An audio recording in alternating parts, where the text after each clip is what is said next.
Ms. Blumkatz, I sat here in surprise and maybe startled as Senator Sherrod Brown announced that you received a letter of support from the Federalist Society.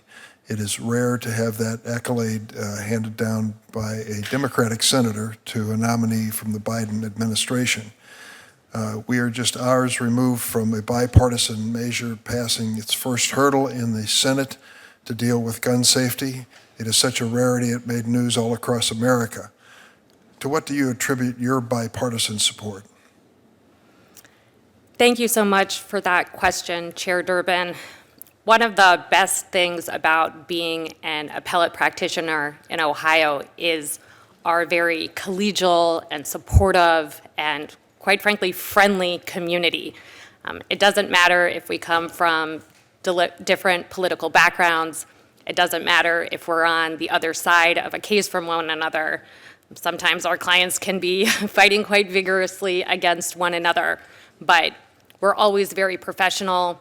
We always have respect for one another, and we're always supporting one another as we brief and argue cases in some of the highest courts in our state. And certainly, if I'm fortunate to be confirmed, I look forward to building those same types of relationships with the other members on the Sixth Circuit.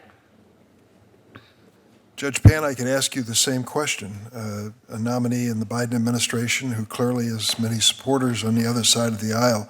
But I'd like to focus on one other aspect of your background, and you've made reference to it, and that was your immigrant experience, first-generation American. What does this nomination mean to you in that context? Thank you so much for the question, Senator Durbin.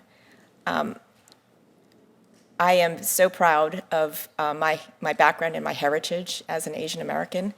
I grew up in a family where Chinese was spoken in the home, and I learned so much from my parents in terms of their work ethic and their value of education.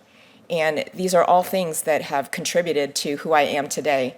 And I very much appreciate that background, and I very much appreciate the support of the Asian American and Pacific Islander community for my nomination.